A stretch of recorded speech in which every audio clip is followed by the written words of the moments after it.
أعوذ بالله من الشيطان الرجيم بسم الله الرحمن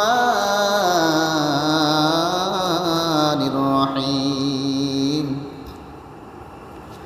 فلما دخلوا على يوسف آوى إليه أبويه وقال ادخلوا مصر إن شاء الله آمنين ورفع أبويه على العرش وخروا له سجدا وقال يا أبت هذا تأويل رؤياي من قبل قد جعلها ربي حقا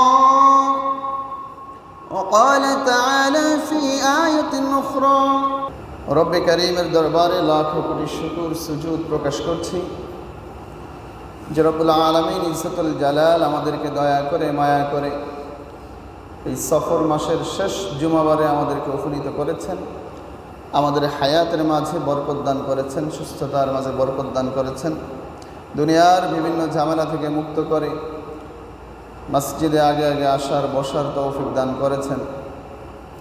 সে রব্বুল আলামিনের প্রতি আমাদের হৃদয়ের সবটুকুন ভালোবাসা উজাড় করে দিয়ে উচ্চ আওয়াজে আমরা কালিমাতুশ শুকরিয়া আদায় করছি আলহামদুলিল্লাহ।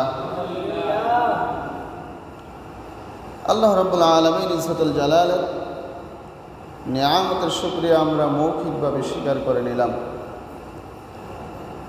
প্রিয় উপস্থিতি, কালামে হাকিমের সূরা ইউসুফের তাফসীরের আলোচনায় ছিলাম আমরা গত সপ্তাহে ধারাবাহিকভাবে।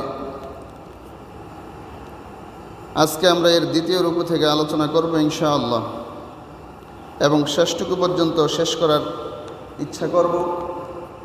আগামী জুমায় আমাদের আবার রবিউল আউয়াল চলে আসতেছে, তো আল্লাহ রাসূলের সিরাত নিয়ে আমাদের আলোচনা হবে পুরো মাসব্যাপী ইনশাআল্লাহ। তো আমরা আমাদের আলোচনার দিকে ফিরে যাই। কালামুল্লাহ শরীফের সূরা ইউসুফের 21 নং আয়াত থেকে আমরা আজকে শুরু করব ইনশাআল্লাহ। আল্লাহ রাব্বুল আলামিন ইজ্জতুল জালাল হযরত ইউসুফ আলাইহিস সালামকে যখন কুফ থেকে উদ্ধার করলেন, উদ্ধার করে যখন ওই বণিক কাফেলার মাধ্যমে তাকে মিশরের বাজারে নিলেন, সেখান থেকে তার সেই কাফেলার মালিক তাকে বিক্রি করলেন সামান্য কিছু দিরহামের বিনিময়ে, যেটা 3000 দেওবন্দের কথা বলা আছে। মিশরীয় কিতাব আমাদের আলোচনায় আজকে কোরআনের সাথে সাথে মিশরীয় যে ঐতিহাসিক কিতাব আছে, তাদের যে ঐতিহাসিক যে ইতিহাস গ্রন্থ আছে, তার সাহায্য আমরা নেব ইনশাআল্লাহ। প্রিয় উপস্থিতি, তো সে অনুযায়ী তাকে সামান্য, আল্লাহ তাআলার ভাষায় অতি সামান্য কিছু দিরহামের মাধ্যমে তাকে বিক্রি করা হলো। কিনে নিলেন আজিজে মিশর, মিশরের সেনাবাহিনীর প্রধান, মিশরের খাদ্যমন্ত্রী আজিজে মিশর কিনে নিয়ে তাকে তার স্ত্রী জুলাইখার জন্য তাকে হাদিয়া হিসেবে দিলেন এবং তার উত্তম বাসস্থানের জন্য তাকে নির্দেশ দিলেন এবং তাকে সন্তান হিসেবে প্রতিপালনের জন্য বললেন যে আমাদের তো কোনো সন্তান নেই, আমরা তাকে সন্তান হিসেবে প্রতিপালন করতে পারি। তো এতটুকু ছিল আমাদের আলোচনা। এরপরের আয়াত থেকে আমাদের আজকে আলোচনা শুরু ইনশাআল্লাহ। আল্লাহ রাব্বুল আলামিন ঘোষণা দিয়েছেন ওয়ালাম্মা বালাগা আশুদ্দাহু আতাইনাহু হুকমা ওয়া ইলমা ওয়া কাযালিকা নাজজিল মুহসিনিন।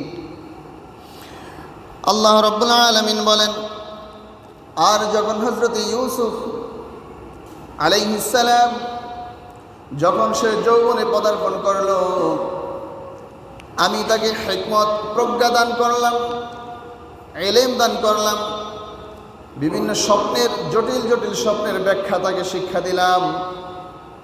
ওয়া কাযালিকা নাজজিল মুহসিনিন, আর এমনিভাবে আমি আমার মুহসিন বান্দাদেরকে পুরস্কৃত করে থাকি।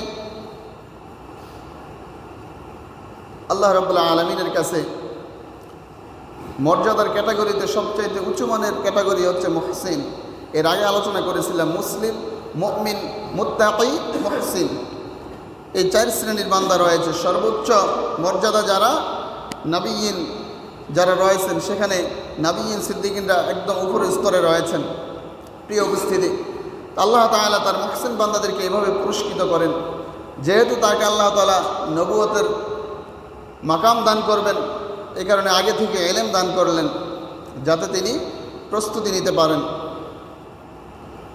হযরত ইউসুফ আলাইহিস সালাম আল্লাহ তাআলার দেওয়া এই ইলম কাজে লাগালেন, যথোপযুক্ত জায়গায় তিনি প্রজ্ঞার সাথে কাজে লাগালেন।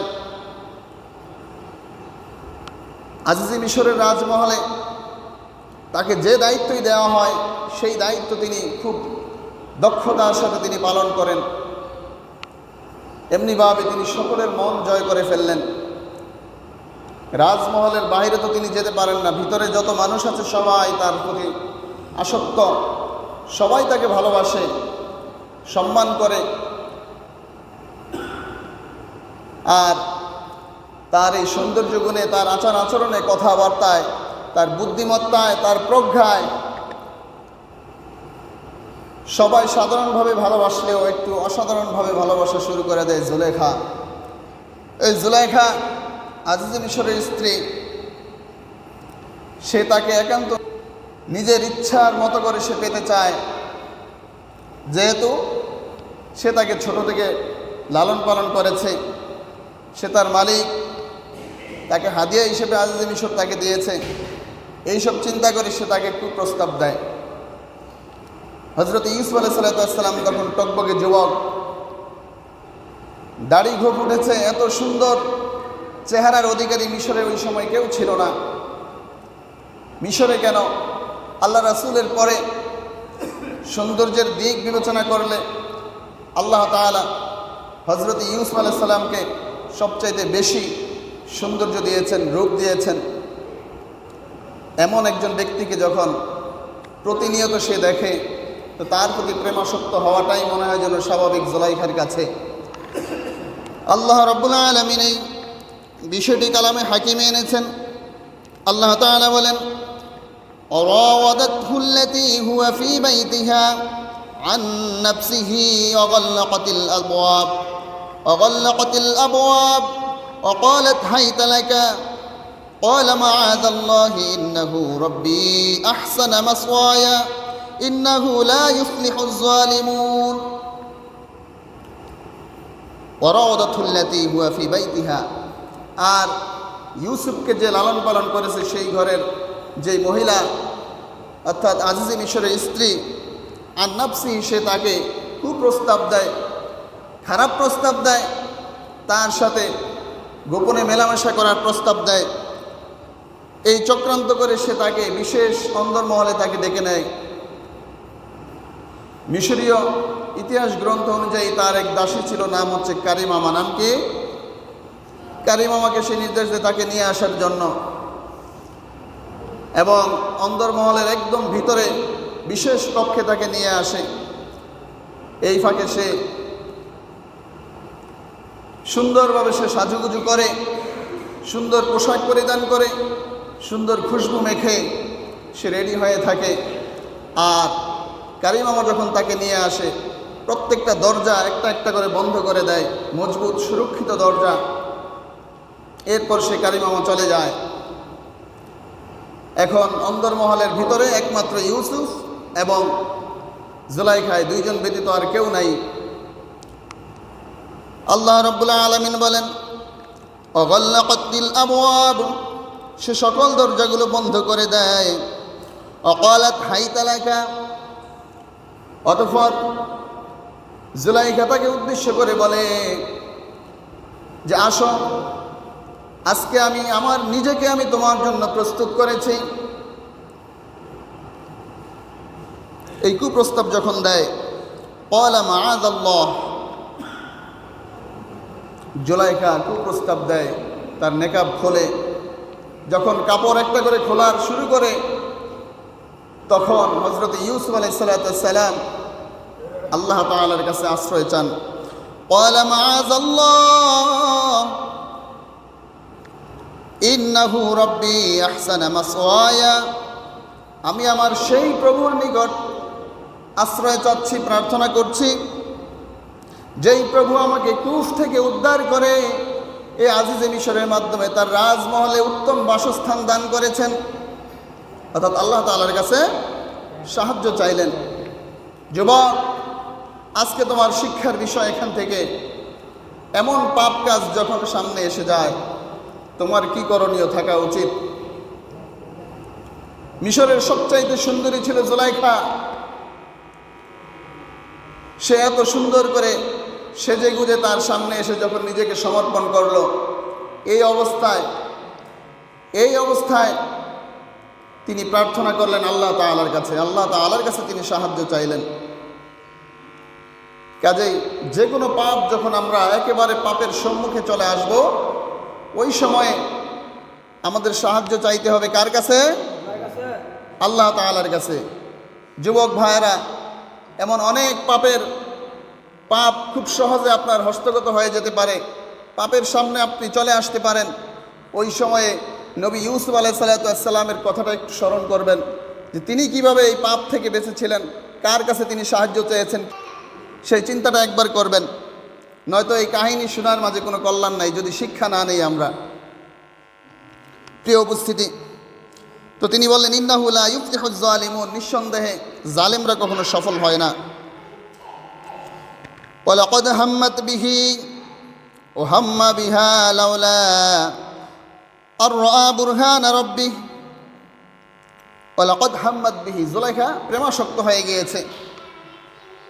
জুলাইখা প্রেমাসক্ত হয়ে গিয়েছে ইউসুফের প্রতি। এরপর আল্লাহ তাআলা বললেন ও হাম্মা বিহা, কি বললেন? ও হাম্মা বিহা, ইউসুফও প্রেমাসক্ত হয়ে যাইতো। কেন এ কথা বললেন? যাইতো তার মানে হচ্ছে যায় নাই। কেন যায় নাই তার মানে কারণ নিশ্চয়ই রয়েছে। আল্লাহ রাব্বুল আলামিন সেই কারণ ব্যাখ্যা করে দিলেন। আল্লাহ তাআলা বলেন লাউলা আর রাআ বুরহান রাব্বিহ, যদি না আল্লাহ তাআলা তাকে নিদর্শন না দেখাতেন, আল্লাহ তাআলার নিদর্শন যদি সে না দেখতো, তবে সেও আসক্ত হয়ে যাইতো। এটা আল্লাহ তাআলার অনেক বিশেষ করুণা। আল্লাহ তাআলা তাকে বাঁচিয়েছেন। এখন নিদর্শন কি, তাফসীরকারগণ বিভিন্নভাবে বলেছেন। কেউ কেউ বলেছেন ওই সময়ে তার সম্মুখে তার বাবা নবী ইয়াকুব আলাইহিসসালামের চেহারা ভেসে উঠেছে এবং তিনি তাকে ইঙ্গিত করেছেন এখান থেকে চলে যাওয়ার জন্য। কোনো বর্ণনায় এসেছে জিবরীল আলাইহিসসালাম ওই সময় সরাসরি উপস্থিত হয়ে গিয়েছেন এবং তাকে নির্দেশ দিয়েছেন যে নবী, জুলাইখা শয়তান দ্বারা প্ররোচিত হচ্ছে, শয়তান তাকে পরিচালনা করছে, আপনি তার ফাঁদে না পা দিয়ে আপনি পিছনের দরজা দিয়ে প্রস্থান করুন, পিছনের দিকে আপনি চলে যান, দরজার দিকে প্রস্থান করুন। এই নিদর্শন আল্লাহ তাআলা তাকে যখন দেখালেন, তিনি তো প্রথমেই সাহায্য চেয়েছেন আল্লাহ তাআলার কাছে। আল্লাহ তাআলার কাছে প্রথমেই তিনি সাহায্য চেয়েছেন, বিদায় আল্লাহ তাআলা তাকে নাজাতের এই পথ বের করে দিলেন। সাথে সাথে নবী ইউসুফ পিছনের দিকে যখন ফিরলেন, গভীর মনোযোগ, পিছনের দিকে যখন ফিরলেন, এই অবস্থায় জুলাইখা বললে যে আজকে ঘরের দরজা সব বন্ধ, শুধুমাত্র মনের দরজা খোলা আছে। সকল দরজা বন্ধ করে দিয়েছি, পালাবার কোনো সুযোগ নাই। তোমাকে আজকে আমার কাছে আত্মসমর্পণ করতেই হবে, আমি যা চাই সেটা আমাকে দিতেই হবে। নবীর ইয়াকিন ছিল আল্লাহ তাআলার প্রতি, যে আল্লাহ তাআলা আমাকে উদ্ধার করবেন, এই চিন্তায় তিনি দৌড় শুরু করলেন। দরজার কাছে যেতেই, হাতের স্পর্শ না হতেই দরজা খুলে গেল। সুবহানাল্লাহি বিহামদিহি, সুবহানাল্লাহিল আযীম। এত সুরক্ষিত মজবুত দরজা, একটার পর একটা দরজা খুলে যেতে লাগলো। জুলাইখা তার পিছু পিছু দৌড়ানো শুরু করলো।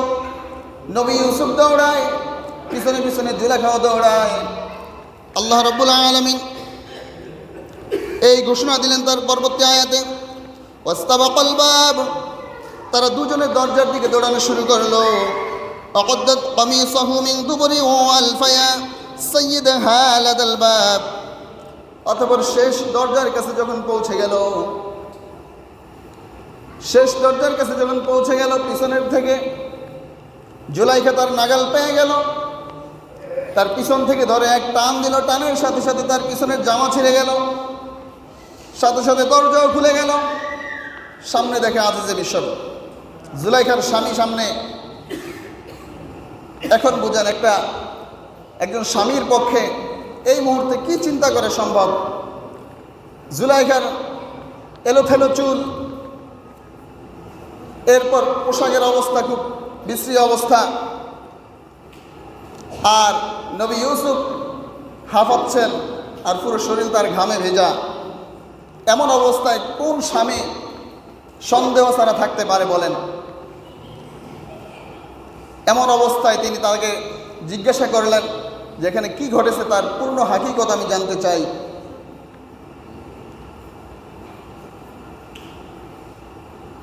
ইউসুফ আলাইহিস সালামকে সময় না দিয়ে, একটু সুযোগও না দিয়ে তাৎক্ষণিক জুলাইখা এমন একটা ভাব করলো, মনে হয় যেন সে কিছুই করে নাই, সম্পূর্ণ দোষ নবী ইউসুফের। আল্লাহ রাব্বুল আলামিন বলেন, قالت ما جزاء من أراد بأهلك سوءا إلا أن يسجن أو عذاب أليم। قالت ما جزاء, মহিলাটি বলল যে আজিজে মিশরের স্ত্রীর দিকে যে কুদৃষ্টি দেয়, যে তাকে খারাপ প্রস্তাব দেয়, তার শাস্তি কারাগার অথবা যন্ত্রণাদায়ক শাস্তি ছাড়া কি হতে পারে আপনি বলেন? শাস্তিও সে নির্ধারণ করে দিল। এমন ভাব প্রকাশ করলো মনে হয় যেন সব দোষ ইউসুফের। এখন নবী ইউসুফ বললেন যে আমি যে কথাই এখন বলি না কেন আপনি বিশ্বাস করবেন না, কারণ সে হচ্ছে আপনার স্ত্রী। জুলাইখা সাক্ষী হাজির করলো তার দাসী কারিমামাকে। হযরত ইউসুফ আলাইহিস সালাম জুলাইখার ঘরে প্রবেশের পূর্বে একটা বাচ্চার সাথে তার সাক্ষাৎ হয়েছিল। সেটা হচ্ছে জুলাইখার কাজিন, চাচাতো বোন। মিশরীয় কিতাব অনুযায়ী তার নাম ছিল সিতেনে, তার বাচ্চার নাম হচ্ছে কিসেনে। এই বাচ্চাটাকে সে আসার সময় দেখেছিল। এখন একমাত্র সাক্ষী হিসেবে সে তাকেই উপস্থাপন করবে, আর কোনো সাক্ষী নাই। 6 মাসের শিশু কথা বলতে পারে? কথাই তো শিখে নাই। এখন আজিজে মিশর রেগে মেগে আগুন যে কোনো সাক্ষী যদি হাজির করতে না পারো তাহলে তোমার গর্দান যাবে, বুঝবো যে তুমিই দোষী। হযরত ইউসুফ আলাইহিস সালাম কার কথা মতো চলেন? আল্লাহ তাআলার কথা অনুযায়ী তিনি সব কাজ করেন। তার ইয়াকিন ছিল, আল্লাহ তাআলার কাছে তিনি প্রার্থনা করলেন, তার ইয়াকিন ছিল এই শিশু তার প্রতি সাক্ষী দিবে। আল্লাহ তাআলার নির্দেশ অনুযায়ী সেই সন্তানকে ডাকা হলো। সেই শিশু সন্তানকে তিনি বললেন যে কিসেনে কথা বলো, তোমাকে আল্লাহ তাআলা যা শিক্ষা দিয়েছে তা তুমি প্রকাশ করো। قال هي راودتني عن نفسي وشهد شاهد من أهلها إن كان قميصه قد من قبل فصدقت وهو من الكاذبين। এই শিশু সন্তান কিসেনে আজিজে মিশরকে সরাসরি নাম নির্দিষ্ট একজনকে না বলে যুক্তি শিক্ষা দিলেন, হিকমত শিক্ষা দিলেন যে তুমি কি বোকা নাকি? তুমি বুঝো না একজন মন্ত্রী হয়েছে তুমি, যে সামনের দিক থেকে ছেঁড়া থাকে তাহলে ইউসুফ দোষী আর জুলাইখা নির্দোষী। কারণ সামনে থেকে সে অপকর্ম করতে গিয়েছে, ধস্তাধস্তির এক পর্যায়ে তার সামনে থেকে জামা ছিঁড়ে গিয়েছে। এরপর সে বলল ওয়াইন কানা কমিসুহু কুদ্দা মিন দুবুরিন ফাকাযযাবাত ওয়া হুয়া মিনাস সাদিকিন। আর যদি জামা পিছনের দিক থেকে ছেঁড়া থাকে তাহলে বুঝে নিও ইউসুফ নির্দোষ, সে বাঁচতে চেয়েছে আর জুলাইখা তাকে আটকাতে চেয়েছে। জুলাইখা পিছন থেকে তাকে টান দিয়েছে, পিছন থেকে তার জামা ছিঁড়ে গিয়েছে। যুক্তি দেখিয়ে দিলেন, কত সুন্দরভাবে আইন শিক্ষা দিলেন তাকে। এরপর আজিজে মিশর যখন তাকে দেখলো যে পিছনের দিক থেকে জামা ছেঁড়া, তখন আজিজে মিশর তার আর বুঝতে বাকি রইল না। তিনি বললেন ফালাম্মা রাআ কমিসাহু কুদ্দা মিন দুবুরিন ক্বালা ইন্নাহু মিন কাইদিকুন্না। ক্বালা ইন্নাহু মিন কাইদিকুন্না, যেটা তোমারই চক্রান্ত। ইন্না কাইদাকুন্না আযীম, নিঃসন্দেহে তোমাদের মতো এই নারীদের চক্রান্ত অনেক বড় কঠিন। একজন নারী যদি চিন্তা করে অনেক সম্মানিত একজনকে অপদস্থ করে মাটির সাথে মিশিয়ে দিতে, তার দ্বারা খুব সহজেই সম্ভব। আজিম শব্দটা এখানে ব্যবহার হয়েছে। নারীর চক্রান্ত অনেক বড় ভয়ঙ্কর, অনেক বড় ভয়ঙ্কর। কোন নারী? জুলাইখার মতো যে নারীরা নিজের স্বামী থাকা সত্ত্বেও পর পুরুষে যারা আসক্ত,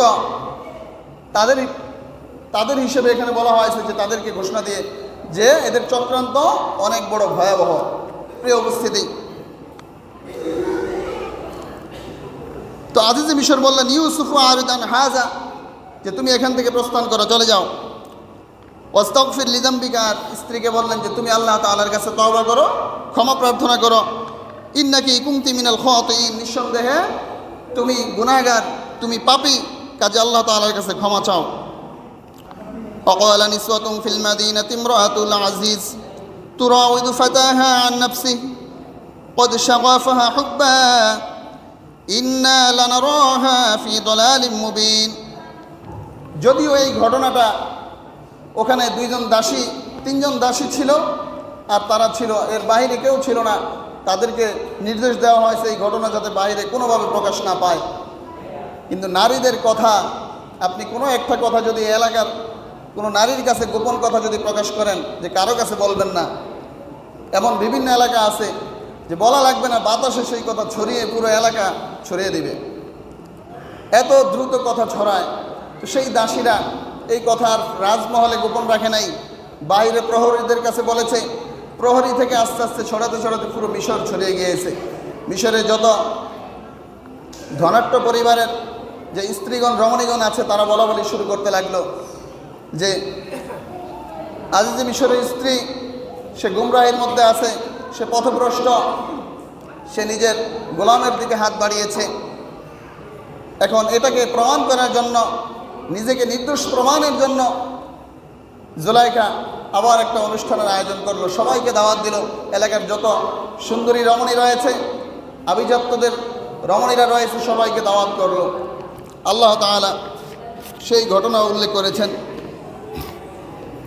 ফালাম্মা সামিআত বিমাকরিহিন্না আরসালাত ইলাইহিন্না ওয়া আতাদাত লাহুন্না মুত্তাকাআন ওয়া আতাত কুল্লা ওয়াহিদাতিন মিনহুন্না سكينا وقالت اخرج عليهن فلما رأيناه أكبرناه وقطعنا أيديهن وقلنا حاش لله ما هذا بشرا إن هذا إلا ملك كريم। আল্লাহ তাআলা পুরো ঘটনা বর্ণনা করলেন এভাবে। জুলাইখা সবার জন্য উঁচু আসন বিশিষ্ট হেলান দেওয়ার বসার ব্যবস্থা করলেন, দামি দামি খাবারের ব্যবস্থা করলেন। খাবার শেষে সবার হাতে একটা করে ছুরি আর একটা করে ফল ধরিয়ে দিলেন, সে পরীক্ষা করবেন। এবং তাদেরকে বললেন যে ফল কাটা শুরু করো। আর এদিক দিয়ে ইউসুফকে বললেন যে ইউসুফ তুমি ভিতরে আসো। এমনিতেই সব সুন্দরী রমণীরা নবী ইউসুফকে একবার দেখার জন্য, মূলত দেখার জন্য এখানে এসেছে। তাদের আগ্রহের কমতি ছিল না। যখন ইউসুফ সেখানে প্রবেশ করলেন, তার সৌন্দর্যে, তার রূপে তারা বিমোহিত হয়ে গেল, যে এত সুন্দর যুবক তারা জীবনে কখনো কোনোদিন দেখে নাই।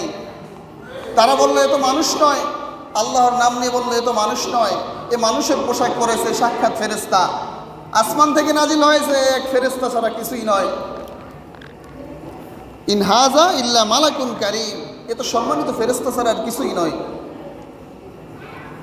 এবার জুলাইখা বলল ক্বালাত ফাযালিকুন্না আল্লাযী লুমতুন্নানি ফীহি, যে এই সেই যুবক যার জন্য তোমরা আমাকে অপবাদ দিচ্ছ, একেই পেতে চেয়েছিলাম। তোমরা একবার দেখার কারণে এমন লাগামহীন হয়ে গিয়েছ। আর আমি প্রতিনিয়ত তাকে দেখছি, সেই ছোট থেকে তাকে দেখছি। আমার অবস্থায় আসলে তোমরা কি করতে? অর্থাৎ সে নিজেকে জাহির করলো, তার অপরাধটাকে সে জায়েজ বানাতে চাইল। প্রিয় উপস্থিতি, এখন সে বলল যে ইউসুফ যদি রাজি না হয় তাকে কারাগারে নিক্ষেপ করা হবে অথবা যন্ত্রণাদায়ক শাস্তি দেওয়া হবে। সে বিভিন্নভাবে রাজি করাতে চাইল। সুন্দরী রমণী জানা এসেছে সবাইকে দিয়ে সে বিভিন্নভাবে তাকে প্রস্তাব করলো। এখন এতদিন শত্রু ছিল একজন জুলাইখা, এখন শত্রু হয়ে গেছে পুরো মিশরের যত সুন্দরী রমণী আছে সবাই। তাহলে শয়তান একটা থেকে বহুগুণে বৃদ্ধি পেল। নবী ইউসুফ ভাবলেন আমার কাছে কারাগারই প্রিয়, এই জুলাইখার এই কারাগার থেকে ওই জাবেরা কারাগার সেটা আরো অনেক ভালো। সেই চিন্তা করলেন। আল্লাহ রাব্বুল আলামিন বলেন قال رب السجن أحب إلي مما يدعونني إليه। নবী ইউসুফ বললেন যে প্রভু আমার নিকট কারাগারই অধিক প্রিয়, কারণ তারা আমাকে যে অপরাধ করার জন্য ডাকছে। ওয়াইল্লা তাসরিফ আন্নি কাইদাহুন্না আসবু ইলাইহিন্না ওয়া আকুম মিনাল জাহিলিন। আপনি যদি আমাকে এই চক্রান্ত থেকে উদ্ধার না করেন তাহলে আমি গুমরাহী হয়ে যেতে পারি, মূর্খদের অন্তর্ভুক্ত হয়ে যেতে পারি, পাপ কাজ করে বসতে পারি। ফাস্তাজাবা লাহু রাব্বুহু, আল্লাহ তাআলা জবাব দিলেন তার।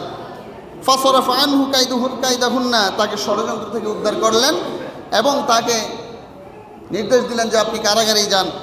ইন্নাহু হুয়াস সামিউল আলিম, নিঃসন্দেহে তিনি সর্বশ্রোতা এবং সর্বজ্ঞাত। অতঃপর নবী ইউসুফ আলাইহিস সালামকে কারাগারে নিক্ষেপ করা হলো। সেখানে ওদাখালা মাহু সিজনা ফাতায়ান, তার সাথে আরো দুই যুবক কারাগারে নিক্ষিপ্ত হলেন। তাদের অপরাধ ছিল মিশরের যে বাদশাহ ছিলেন ওই সময়ে, মিশরের বাদশাহ আমিন হুতেব, মিশরের সেই কিতাব অনুযায়ী ওই সময়ের বাদশাহ ছিলেন আমিন হুতেব। তাকে খাবারের মধ্যে বিষ প্রয়োগে হত্যা করার চেষ্টা করেছে এই দুই যুবক। তাদেরকে প্ররোচনা দিয়েছেন। তাদের এই এলাকার যে মন্দিরের যে পুরোহিতরা তারা চেষ্টা করেছে তাকে হত্যা করার জন্য, কারণ সে ছিল এক খোদায় বিশ্বাসী। প্রিয় উপস্থিতি, তো সেই যুবক মিশরের কিতাব অনুযায়ী একজনের নাম হচ্ছে ইরানুস, আরেকজনের নাম হচ্ছে আফুফিজ। এই দুই যুবককে সেখানে নিক্ষেপ করা হলো। তারা স্বপ্নে দেখলেন, দুইজন দুইটা স্বপ্ন দেখলেন। এই স্বপ্নের ব্যাখ্যার জন্য নবী ইউসুফের কাছে আসলেন কারাগারে। আল্লাহ রাব্বুল আলামিন বলেন ক্বালা আহাদুহুমা ইন্নী আরানি আ'সিরু খামরা। তাদের একজন দেখলো সে আঙ্গুর নিংড়াচ্ছে, অর্থাৎ শরাব তৈরি করছে। আঙ্গুরের রস দিয়ে শরাব মদ তৈরি করছে। وقال الآخر إني أراني أحمل فوق رأسي خبزا تأكل الطير منه। অপরজন দেখলো যে সে মাথার উপরে রুটি খাবার নিয়ে যাচ্ছে, মাথা থেকে পাখিরা টুকরে টুকরে সেই খাবার নিয়ে যাচ্ছে। দুইজন দুই স্বপ্ন দেখলো। আল্লাহ রাব্বুল আলামিন আগেই নবী ইউসুফ আলাইহিস সালামকে স্বপ্নের ব্যাখ্যা শিক্ষা দিয়েছেন। স্বপ্নের ব্যাখ্যা তিনি যেটা বলতেন সেটা বাস্তবায়ন ঘটত, কারণ তার স্বপ্নের ব্যাখ্যা হচ্ছে ওহী অনুযায়ী, ইলহাম অনুযায়ী। আর গণক, জাদুকর, অন্যান্য দুনিয়াতে যারা জ্যোতিষী রয়েছে, যারা স্বপ্নের ব্যাখ্যা করে, তাদেরটা হচ্ছে অনুমান নির্ভর। হতেও পারে, নাও হতে পারে, ঘটতেও পারে, নাও ঘটতে পারে। কিন্তু নবী ইউসুফের যে স্বপ্নের ব্যাখ্যা সেটার জ্ঞান কে দিয়েছেন? আল্লাহ তাআলা দিয়েছেন। প্রিয় উপস্থিতি, আল্লাহ তাআলা তাকে ওই কারাগারে নবুয়ত দান করলেন। এরপর যখন এই স্বপ্নের ব্যাখ্যা তাকে জানার জন্য তার কাছে আসলো, তারা বলল আমরা আপনাকে মুহসিন দেখতে পাচ্ছি, কারণ রাতে উঠে তিনি ইবাদত করতেন, এক আল্লাহ তাআলার কান্নাকাটি করতেন, ইবাদত করতেন। এটা দেখে তারা দুইজন তার কাছে আসলো স্বপ্নের ব্যাখ্যার জন্য। এবার হযরত ইউসুফ আলাইহিস সালাম সুযোগ পেয়ে গেলেন যে তিনি তার কালিমার প্রচার, দাওয়াতি কাজ কারাগার থেকে শুরু করলেন। তাদের দুইজনকে এমনভাবে বললেন যে আমি যেই খোদা আমাকে এলেম শিক্ষা দিয়েছেন, যেই খোদার ইবাদত আমি করি, যে আমি যেটা বলবো এটাই কিন্তু লিপিবদ্ধ হয়ে গেছে অলরেডি।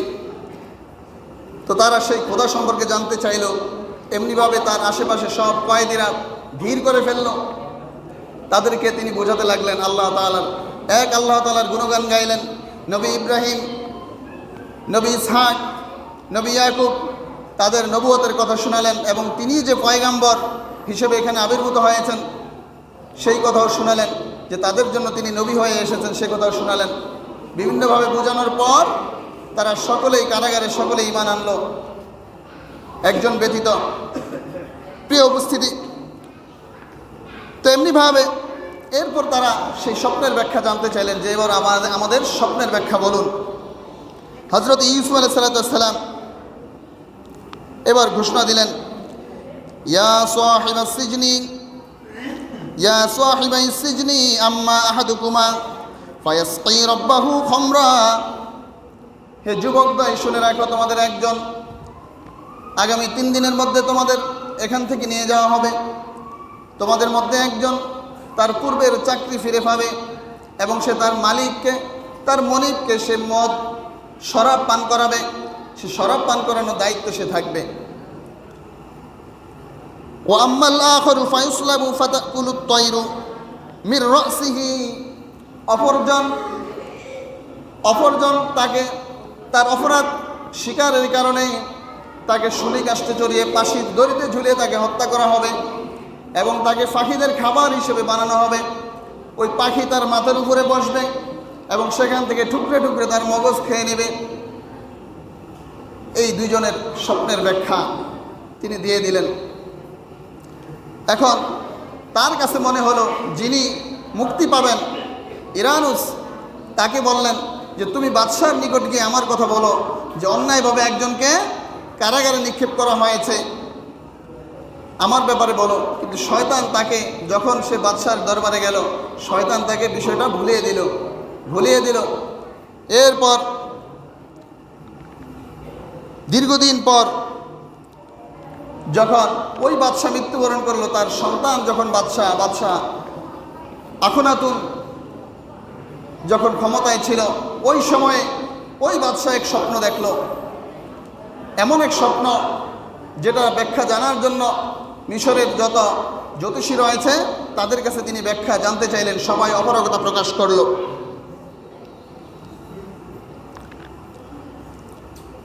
বাদশা আখনাতুন বলল, আকাল আল মালিক ইন্নী আরা সাবআ বাকরাতিন সিমানি, যে আমি স্বপ্নে দেখলাম যে 7টি মোটা তাজা গাভীকে, ইয়াকুলুহুন্না সাবউ ইজাফুম ওয়া সাবআ, অর্থাৎ 7টি দুর্বল গাভী 7টি মোটা তাজা গাভীকে খেয়ে ফেলছে। আবার ওয়া সাবআ সুম্বুলাতিন খুদরি ওয়া উখারু ইয়াবিসাতিন, এবং 7টি মোটা তাজা শস্য গমের শীষকে, শুকনো 7টি শীষ খেয়ে ফেলছে। এই স্বপ্নের কি ব্যাখ্যা হতে পারে? সেই ব্যাখ্যা কেউ দিতে পারে নাই। মিশরের যত জ্যোতিষী ছিল তারা বলল, ক্বালু আদগাসু আহলাম, এটা অনেক মিথ্যা স্বপ্ন ছাড়া কিছুই নয়। অথবা ওমা নাহনু বিতাউইলিল আহলামি বিআলিমিন, যে আমরা এর ব্যাখ্যা দিতে অপারগ। এই কথা বলার পর ওই সময়ে ওই যে ইরানুস, তার মনে পড়ল যে কয়েদখানায় জাবিরে কারাগারে যে নবী ইউসুফ তাদের স্বপ্নের ব্যাখ্যা করেছিল, তখন তার কথা তাদের স্মরণ হলো। তখন সেই নবী ইউসুফের কথা বাদশাকে বলল যে আপনি আমাকে এখনই কারাগারে প্রেরণ করেন, আমি স্বপ্নের ব্যাখ্যা নিয়ে আসি। তখন সেই কারাগারে তাকে প্রেরণ করা হলো। নবী ইউসুফ সে ব্যাখ্যা দিলেন এভাবে, ক্বালা তাজরাউনা সাবআ সিনিনা দাবা, যে 7 বছর তোমরা ভালোভাবে চাষাবাদ করবে এবং সেখান থেকে সঞ্চয় করবে। ফামা হাসাদতুম ফাযারুহু ফি সুম্বুলিহি ইল্লা ক্বালিলাম মিম্মা তাকুলুন। 7 বছর সবাই একটা জমিও বাদ রাখবে না, ইচ্ছে মতো সবাই ফসল আবাদ করবে, চাষাবাদ করবে। এরপর সেগুলো কিছু ভক্ষণ করবে, কিছু খাওয়ার জন্য রাখবে, আর বেশিরভাগই তোমরা সেটাকে শীষ সহ সেটাকে তোমরা মজুদ করবে। এরপর পরের 7 বছর দুর্ভিক্ষ শুরু হবে, দুর্ভিক্ষ মহামারী লাগবে, খাদ্যের অভাব হবে। ওই 7 বছর এখান থেকে খাবার খাবে এবং কিছু বীজের জন্য রেখে দেবে। প্রিয় উপস্থিতি, এরপর পরের বছর আসবে যখন প্রচুর বৃষ্টি হবে। ওই সময় ওই যে বীজ রেখে দিয়েছে সেই বীজ বপন করলে এমন ফসল ফলবে যে আঙুর জাইতুনের রস পর্যন্ত তোমরা নিংড়াবে, অর্থাৎ ফসল ফলাদি অনেক সুন্দরভাবে হবে। সেই আগাম ঘোষণা তিনি দিয়ে দিলেন। এই স্বপ্নের ব্যাখ্যা যখন মিশরের নাম করা কোনো জ্যোতিষীরা দিতে পারে নাই, মিশরের মন্দিরের পুরোহিতরা তাদের যে ধর্ম ব্যবসা সেটা প্রকাশ পেয়ে গেল। এরপর বাদশাহ আখনাতুন তাদেরকে পুরো মন্দিরের যারা রয়েছে সেই মন্দিরের যেই তাদের দেবতা, সেই দেবতাকে ধ্বংস করার জন্য বাহিনী প্রেরণ করলেন। যে আমন মন্দিরের যেই যারা পূজা করত তাদেরকে ধ্বংসের জন্য তিনি বাহিনী পাঠালেন। প্রিয় উপস্থিতি, তো তাদেরকে গ্রেপ্তার করে নিয়ে আসার পর এদিক দিয়ে হজরত ইউসুফ আলাইহিসসালামকে এই ঘটনার পর তিনি মুক্তি দিলেন। মুক্তি দেওয়ার পর তাকে নিজের পরামর্শক উপদেষ্টা নিয়োগ করলেন। ছিলেন প্রথমে কূপ থেকে আল্লাহ তাআলা নিয়ে আসলেন রাজমহলে, সেখান থেকে আবার নিক্ষিপ্ত হলেন কারাগারে, পরীক্ষা। আবার কারাগার থেকে আল্লাহ তাআলা উদ্ধার করে নিয়ে আসলেন বাদশার দরবারে। সেখানে উপদেষ্টা, তিনি বললেন আমার উপদেষ্টা দরকার নাই, আমার প্রয়োজন মিশরের যে কোষাধ্যক্ষ, মিশরের যে খাদ্যমন্ত্রীর পদ খালি রয়েছে আজিজে মিশর মৃত্যুর পর, সেই পদ আমার দরকার। কারণ সামনে যে 7 বছর দুর্ভিক্ষ আসবে, যদি আমার মতো যোগ্য লোক যদি এই জায়গায় না আসে, এই জায়গায় অন্য একজন আসবে যে মিশরের সম্পদ নষ্ট করবে, মানুষের কষ্ট বেড়ে যাবে। এখান থেকে প্রশ্ন, দায়িত্ব ক্ষমতা ইসলামে চেয়ে নেওয়া কখন জায়েজ? ইসলামী রাষ্ট্রে ক্ষমতা চেয়ে নেওয়া যাবে না, কিন্তু অন ইসলামিক রাষ্ট্রে যখন আপনি দেখবেন আপনার ক্ষমতায় যাওয়ার সুযোগ আছে, আপনি জানেন আপনি না গেলে ওই পদে অন্য একজন দুর্নীতিবাজ, ঘুষখোর, সুদখোর, বিভিন্ন পাপ কাজে জড়িত অন্য একটা লোক সেখানে বসে 10 জনের ক্ষতি করবে, এলাকার মানুষের ক্ষতি করবে, সমাজের ক্ষতি করবে, রাষ্ট্রের ক্ষতি করবে, তখন আপনাকে ওই দায়িত্ব চেয়ে নিতে হবে। কারণ আপনি জানেন আপনার চেয়ে আর যোগ্য কেউ নাই, আপনি গেলে মানুষের কল্যাণ হবে। তো নবী ইউসুফ আলাইহিস সালাতু ওয়াস সালাম দেখলেন যে তার চেয়ে ওই সময় যোগ্য আর কেউ নাই। তো তিনি বললেন, ক্বালা জাআলনি আলা খাযাইনিল আরদ, আমাকে খাজানার দায়িত্ব, কোষাধ্যক্ষ পদের যেই খাদ্যমন্ত্রী যে পদটা রয়েছে সেখানে আমাকে দায়িত্ব দেন। ইন্নী হাফিজুন আলিম, আমি সুন্দরভাবে এটা রক্ষণাবেক্ষণ করতে পারবো। আল্লাহ তাআলা বলেন, ওয়াকাযালিকা মাক্কান্না লিইউসুফা ফিল আরদ, আমি এমনিভাবে ইউসুফকে প্রতিষ্ঠিত করলাম জমিনের মধ্যে। ইয়াতাবাওয়াউ মিনহা হাইসু ইয়াশাউ, তিনি বাহিনী নিয়ে যেখানে ইচ্ছা সেখানে যেতে পারতেন। প্রিয় উপস্থিতি, এরপর হযরত ইউসুফ নবী যখন ক্ষমতায়, ওই সময় এই দুর্ভিক্ষের সময় অন্যান্য যে প্রদেশগুলো রয়েছে মিশরের বাইরে সেগুলোতে, সেখানেও দুর্ভিক্ষ, কেনানেও দুর্ভিক্ষ, যেখানে তার বাবা, তার 10 ভাই, 11 ভাই রয়েছে, সেখানেও দুর্ভিক্ষ। তারাও খাদ্যের জন্য সেখানে গেল, নবী ইউসুফের কাছে তারা গেল, এবং সেখানে যাওয়ার পর নবী ইউসুফ তাদেরকে চিনতে পারলেও তারা চিনতে পারেন নাই।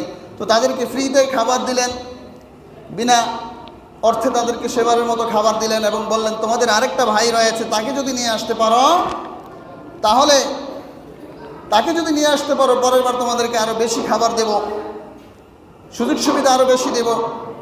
তো তারা বুঝিয়ে সুঝিয়ে পরের বার তাকে যখন নিয়ে আসলেন, বিনিয়ামিনকে নিয়ে আসলেন, যে হচ্ছে ইউসুফের ছোট ভাই। তো বিনিয়ামিনকে আলাদা করে তিনি নিয়ে সব কিছু প্রকাশ করলেন, তার ছোট ভাইয়ের কাছে পরিচয় প্রকাশ করলেন। এমনিভাবে অনেক ঘটনার পর আল্লাহ রাব্বুল আলামিন ইজ্জতুল জালাল নবী ইউসুফ আলাইহিস সালাতু ওয়াস সালামকে এই মিশরের পূর্ণ কর্তৃত্ব দান করলেন, এবং তাদের যে বাবা ছেলের সাক্ষাৎ আল্লাহ তাআলা ঘটিয়ে দিলেন। যে নবী ইয়াকুবকে পরিবার সহ তিনি দাওয়াত করলেন। তখন যখন তারা সেখানে আসলো, ওয়ারাফা আবাওয়াইহি আলাল আরশি ওয়া খাররু লাহু সুজদাা, তিনি তার বাবা মাকে তার পাশে উচ্চ আসনে স্থান দিলেন, আর তার 11 ভাই তাকে সেজদায় তাকে তার সামনে লুটিয়ে পড়ে সেজদা শুরু করে দিল। প্রিয় উপস্থিতি, শুরুতে এই সূরা ইউসুফের শুরুতে আমরা যে ঘটনা শুরু করেছিলাম, স্বপ্নের ইউসুফ নবী ছোটবেলায় যে স্বপ্ন দেখেছিলেন যে 11টি নক্ষত্র তাকে সেজদা করতেছে এবং তার পাশে চন্দ্র সূর্য। তো তিনি এই ব্যাখ্যাটা এভাবে দিলেন যে বাবা, অকাল ইয়া আবাতি হাযা তাউইলু রুইয়া মিন ক্বাবলু, আমি যে পূর্বে স্বপ্নে দেখেছিলাম, আপনাকে যে স্বপ্ন বলেছিলাম যে 11টি নক্ষত্র আমাকে সেজদা করছে, এই যে দেখেন এটা হচ্ছে তার ব্যাখ্যা। এই 11টি নক্ষত্র হচ্ছে আমার এই 11 ভাই, আর চন্দ্র সূর্য হচ্ছেন আমার পাশে, যে সূর্য হচ্ছেন আপনি, আর আমার মা হচ্ছেন চন্দ্র। এভাবে স্বপ্নের ব্যাখ্যা তিনি দান করলেন এবং আল্লাহ তাআলার কাছে তিনি প্রার্থনা করলেন, রব্বি ক্বাদ আতাইতানি মিনাল মুলকি ওয়া আল্লামতানি মিন তাউইলিল হাদিস ফাতিরাস সামাওয়াতি ওয়াল আরদ আনতা ওয়ালিয়্যুম ফিদ দুনিয়া ওয়াল আখিরাহ তাওয়াফানি মুসলিমা ওয়াল হিকনি বিস সালিহিন। আল্লাহ তাআলার কাছে বলেন যে আল্লাহ, আপনি আমাকে রাজত্ব দিয়েছেন, এলেম দিয়েছেন, স্বপ্নের ব্যাখ্যা শিক্ষা দিয়েছেন, আপনি ছাড়া কোনো অভিভাবক নেই, সুতরাং আপনি আমাকে মুসলিম অবস্থায় ইমানের উপর একনিষ্ঠ থেকে আমাকে মৃত্যুদান করেন এবং আমার যে পিতা ইব্রাহিম ইসহাক যারা কবরবাসী হয়ে গিয়েছে সেই সৎকর্মশীল বান্দাদের সাথে আমাকে অন্তর্ভুক্ত করেন। এই দোয়া তিনি করলেন। প্রিয় উপস্থিতি, নবী ইউসুফ আলাইহিস সালামের এই কাহিনী থেকে আমাদের শিক্ষার বিষয়, খুব সংক্ষেপে কয়েকটি বিষয়ের কথা বলবো। 1 নম্বর শিক্ষা হচ্ছে আল্লাহর সাহায্য। তিনি সব সময় শত বিপদে পড়েও কার কাছে সাহায্য চেয়েছেন? আল্লাহর কাছে সাহায্য চেয়েছেন, অন্য কারো কাছে সাহায্য চান নাই। দ্বিতীয়ত তিনি ধৈর্য ধরেছেন, সবরে জামিল অর্জন করেছেন। 3 নম্বর, নেয়ামতের সঠিক ব্যবহার করেছেন। আল্লাহ তাআলা তাকে যেই নেয়ামত দিয়েছেন, এলেম দিয়েছেন, প্রজ্ঞা দিয়েছেন, সেটাকে সঠিক জায়গায় তিনি ব্যবহার করেছেন। আমাদেরকেও আল্লাহ তাআলার নেয়ামতগুলো সঠিকভাবে সঠিক জায়গায় ব্যবহার করতে হবে। এমনিভাবে 4 নং শিক্ষা হচ্ছে আমানত রক্ষা। আল্লাহ তাআলা তাকে যে আমানত দিয়েছেন, এলেম দিয়েছেন, তার যে চরিত্র, সে আমানতের খেয়ানত করেন নাই। সুযোগ থাকা সত্ত্বেও তিনি জুলাইখার প্রেমাশক্তিতে তিনি পড়েন নাই। প্রিয় উপস্থিতি, এমনিভাবে কুফর শিরকের মূলোৎপাটন করেছেন, মূর্তি পূজাকে চিরতরে মুছে দিয়েছেন, আমন দেবতাকে ধ্বংস করেছেন। তো শিরকের বিরুদ্ধে আপসহীন সংগ্রাম তিনি করেছেন, কুফরের বিরুদ্ধে আপসহীন সংগ্রাম করেছেন। 6 নং শিক্ষা হচ্ছে আল্লাহ তাআলার আদেশ তিনি পালন করেছেন। 7 নং শিক্ষা, ধনী গরিবের মাঝে যে বৈষম্য, ধনী গরিবের বৈষম্য তিনি দূর করেছেন। অর্থাৎ ধনীরা শুধু, আমাদের সমাজে দেখি যে ধনীরা শুধু ধনী হতে থাকে আর গরিবরা আরও গরিব হতে থাকে। ওই সময় এমন ছিল। তো তিনি 7 বছরের দুর্ভিক্ষের সময় তিনি কর আদায় করলেন, করের মাধ্যমে, যে যারা 5 বছরের কর একসাথে দেবে, যে আগামী 5 বছর তাদের, এর পরের 5 বছর তাদের ফ্রি। এভাবে ধনীদের কাছ থেকে তিনি অর্থ সংগ্রহ করে গরিবদেরকে চাষাবাদের জন্য দিলেন। এতে গরিবরাও কি ধনী হয়ে গেল। অর্থাৎ যে সম্পদের সুষম বন্টন, এই বন্টনটা তিনি সঠিকভাবে করলেন। এমনিভাবে ইসলামী শাসন, সর্বোপরি ইসলামী শাসন তিনি প্রতিষ্ঠা করলেন। প্রিয় উপস্থিতি, তাহলে নবী ইউসুফ আলাইহিস সালামের এই ঘটনা থেকে আমাদের শিক্ষার বিষয়, যে আমরা যে আত্মশিক্ষার কথা বললাম, এগুলো আমাদের বাস্তব জীবনে ধারণ করতে হবে। তাহলেই এই নবী ইউসুফ এবং সূরা ইউসুফের এই যে তাফসির বললাম, তাহলে এটা শোনা আমাদের সার্থক হবে। আল্লাহ রাব্বুল আলামিন ইজ্জতুল জালাল আমাদেরকে সূরা ইউসুফের আলোকে এই শিক্ষাগুলো বাস্তবিক জীবনে ধারণ করার তৌফিক দান করুক। সকলে মিলে আল্লাহুম্মা আমিন। ওয়া আখিরু দাওয়ানা আলহামদুলিল্লাহি রাব্বিল আলামিন। যারা সুন্নাহ পড়ি নাই, যারা সুন্নাহ পড়ি নাই ইনশাআল্লাহ।